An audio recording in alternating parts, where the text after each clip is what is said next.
So this is a video. We kind of looked at some of this when we were doing onion nuggets yesterday, but I thought that because we didn't really get super deep into it, we only got about 50 seconds in before we kind of just digressed away.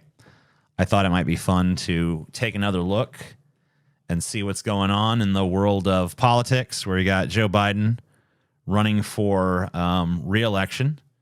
70% of the country do not want Joe Biden to run. Only 26% do want him to run, but of course, none of that really matters. He's doing it. And being the incumbent, he is just the presumptive nominee.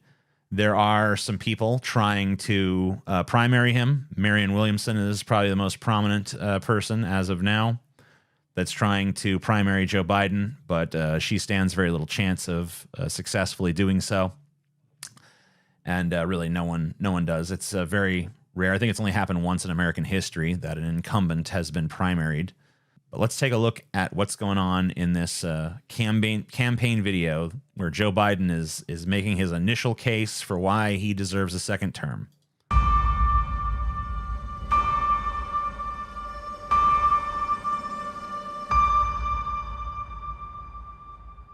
Freedom. Personal freedom is... Well, let's be honest about that 26%. The 26% that want more Joe Biden really don't want more Joe Biden. They're just Democratic Party loyalists. You know, because in this country, you got about 20 to 25% of people that are Democrat loyalists. You got about 20 to 25% of people that are Republican loyalists. And then the other 50% of the country is, you know, either more fringe or just kind of centrist-y or just kind of apathetic. And that's kind of where you're at. It's fundamental to who we are as Americans. There's nothing more important, nothing more sacred. That's been the work of my first term, to fight for our democracy. I mean, like, notice that he doesn't explain any of the ways that he's done that, right? Like, yeah, I've been fighting for democracy. It's like, but how? What have you done? What have you signed? What have you enacted that's done that? This shouldn't be a red or blue issue. So the example is just him saying a political, you know, truism. This whole like, this shouldn't be red or blue. It's like, well, yeah, every politician can say that. What have you actually done? Protect our rights, to make sure that everyone in this country is treated equally and that everyone is given a fair shot at making it. But you know, around the country, MAGA extremists are... MAGA streamers. I can't get over the fact that that was the best take. Like in this, like this is not like him making a speech off the cuff or something. This is not him, you know, you got one shot to read it right. Like they could do multiple takes. He could be like, yeah, Mr. President, could we go back? It was a little bit slurry there at MAGA extremists. It sounded like you said MAGA extremists. So, but no, nope. We're keeping that take. Best take we got. Lining up to take on those bedrock freedoms. Cutting Social Security that you paid for your entire life while cutting taxes for the very wealthy. Dictating what healthcare decisions women can make. Banning books. And banning books. Telling people who they can love. All while making it more difficult for you to... I'm just so upset because, you know, what have you guys done to actually counteract any of that? Other than just not doing it yourselves. Like the Democratic Party has not actually gone on the offensive on any of those things, right? The most they do is like, we voted against it. It's like, okay, yeah, I mean, that's good, but that's kind of the bare minimum, don't you think?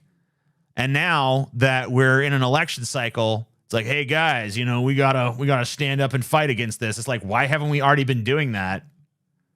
It's probably because you were like, seems like we could probably win an election on all these issues, right? Well, it's kind of hard to win the election. It's kind of hard to make the case when the most you're willing to do is just be like, yeah, we're not actively trying to screw you the way that their opposition is. You know, while the opposition wants to, you know, stab you in the chest, we want to stand aside and just be like, hey, don't do that. I don't know. To be able to vote. I mean, the sad thing is he's probably right. The sad thing is that probably just like, hey, you know, they're horrible nightmares, and, you know, we're just like a bad dream.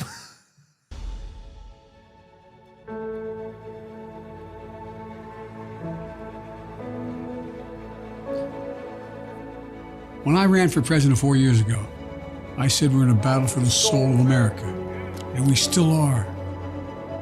The question we're facing is whether in the years ahead we have more freedom or less freedom, more rights or fewer. I know what I want the answer to be, and I think you do too. Yeah, less, fewer. This is not a time to be complacent. That's why I'm running for re-election. Man, I just like, the argument I'm getting from this ad right now is, all right, guys, my first 4 years of tepidly doing virtually nothing, guess what? Next time, I'm going to actually do something. I just need 4 more years, and I'll do all that stuff I said I was going to do the first time around. This was kind of like a practice run, right? Didn't quite get there this time, but I'm pretty sure if given a second chance, I can get this. I can knock it in, man. Because I know America. I know we're good and decent people. I know we're still... I've yet to hear any of the stuff he's actually going to do, by the way. Notice how, once again, he's running on, like, vague shit. We're going to give you more rights. Like, all right, like what? We're going to give you more freedoms. All right, like what? We're going to restore democracy. All right, like how? That's never fucking actually, that's never actually told to you. That's never expanded on. He never actually like lays out a case for like, here's the policy positions I'm taking. It's just like all vague, platitudes like usual. The same thing we got from Joe Biden 4 years ago is we're getting it again. And it's like, fool me once, shame on you. Fool me twice, shame on me. Or we could do the George Bush version. It's like, fool me, don't get fooled again. Or whatever the fuck he said. But yeah, I mean, like, basically he's like, yeah, I was a lame duck this time, but I'm going to be a fucking warrior for you the next 4 years, guys. You just wait and see. Just you wait. A country that believes in honesty and respect and treating each other with dignity. That's dope. That we're a nation where we give hate no safe harbor. We believe that everyone is equal, that everyone should be Good given a us. fair shot to succeed in this country. Amazing. Thank you for choosing us. Every generation of Americans has faced a moment Black women, men in hard hats, my wife. when they have to defend democracy. Stand up for our personal freedom. Stand up for the right to vote and our civil rights. Okay. How? What do we got to do? Tell me what And to this do. is our moment. Our moment to do what? Oh, this is the high energy part where we're supposed to feel good. This is the feel good part of the ad where we're like, dun dun dun dun dun dun dun dun dun dun. Joe Biden, you'll get caught up in the Joe Biden, Joe Biden, Joe Biden. What is this music? This music is upbeat, positive vibe music. This is supposed to give you the opposite of what this show's about. This is supposed to give you hope. This is supposed to make you feel like, yeah, good things are on the horizon. But it probably doesn't make, if you're like me, if you're wired the way I am, you probably don't feel like that listening to this music. You probably feel more like, what the fuck is this screeching cacophony of garbage that is currently trying to penetrate my eardrums? We,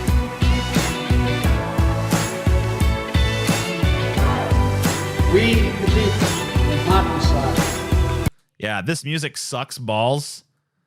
Like, they needed something. I get that they wanted like high energy, peppy stuff because Joe Biden is so like low energy and just like, but they went a little bit too far with it. We needed something a little bit more low key. Maybe, something that goes with the timbre of his voice a little better. Cause this like super like, dun, dun, dun, dun, dun. And then it's like, dun, dun, dun, dun, dun.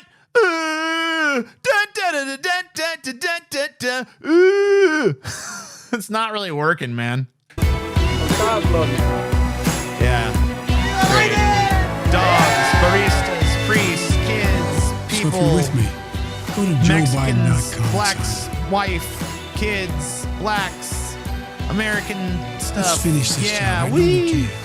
Because this is the United States of America. Yeah, There's we got a nothing, diverse simply coalition nothing of we all cannot kind of do. people over here. We're not like those curmudgeonly, crusty-ass old white dudes. So vote for this crusty-ass, curmudgeonly white dude. Amen. Joe Biden, Biden-Harris, Part 2, the new batch. Dun, dun, dun, dun, dun. That's what they should have played. They should have played the fucking Gremlins theme. Dun, dun, dun, dun, dun, dun, dun, dun, dun, dun, dun, dun, dun, dun, dun, dun, dun, dun, dun, dun. That would have been fucking appropriate. I think I could fucking deal with that one. Oh, Joe Biden, man. And you know what really sucks ass? You know, the second Joe Biden announces, the second he does it, the second Joe Biden announces he's running for president, who's there but Bernie Sanders, my fucking man, just like endorsing Biden right out of the gate. No holding out at all. Didn't wait like a couple of weeks to like, you know, extract a few promises out of Biden or anything. Just like, you know, like a loyal dog. Biden's like, Bernie, endorse me. But he's like, yes, master, yes. Oh, I endorse you. Oh, you're amazing. God damn it, Bernie Sanders. And, you know, a lot of people are like, well, what Bernie's supposed to do? You know, you got to play politics, man. You got to play politics. Like, yeah. Well, he's playing the politics of a fucking goddamn loser that just capitulates to Joe Biden. I'm not impressed with those goddamn politics. People are like, oh, well, Bernie would sacrifice all of his political when did Bernie's political capital come from sucking up to Joe Biden? When did Bernie Sanders' political capital come from kissing the establishment's ass? I'm pretty sure Bernie Sanders got popular as like an antidote to that, like a refreshing, like, oh, he's not like the rest of them, but now it's just like, even if he's not in his heart of hearts, it doesn't matter at this point because he's just like, yeah, suck the establishment dick. Well, if Bernie doesn't do that, he'll lose power. It's like his power came from the fucking people. And he's losing the goddamn people by just being like, yeah, Joe Biden, everybody. Just Joe Biden. It's time for Joe Biden time. Yay. Time for another tepid bowl of fucking uninspiring, bland political porridge. Here's your fucking gruel, America. And Bernie's like, that sounds good to me. Fuck you, Bernie. Get out. You're done. Go crawl into a hole and die already. I mean, I'm grateful for what you've done. I'm grateful for you shifting some people left when you did. But at this point, I'm embarrassed. So go on. go wander off. Go wander into the damn sunset, Bernie. I'm done with you. I'm sick of you. Get out. And, you know, Bernie's like, oh, well, you know, we got to, what do you say? The last thing this country needs is Donald Trump or some other right-wing demagogue who is going to... Yeah, I mean, like, Bernie, you could still say that. You could still say, like, look, at the end of the day, vote for Joe Biden over Trump. But you didn't have to endorse him. Yeah, I mean, like, when it comes down to it, yeah, Bernie Sanders, I know his position is support the Democrat over the Republican. I happen to agree with that position. The Republican Party is fucking insane and getting more insane by the goddamn day. But... that doesn't mean you need to just throw your support behind Joe Biden the second he announces. You know, you could have been a supporter of the primary process. You could have thrown your weight behind someone else. You could have even just said, like, I am refraining from doing any endorsements until, you know, the democratic process has had its say. Now, at the end of the day, yeah, Bernie was going to fucking endorse Joe Biden. That was probably inevitably going to happen no matter what.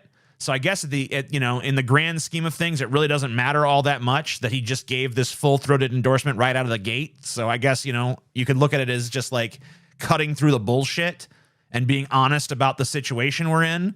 But, you know, I don't know. Maybe if Bernie had said like, hey, this Marianne Williamson's looking kind of interesting or, you know, whatever, then, you know, yeah, maybe that would put Bernie in the doghouse with the establishment.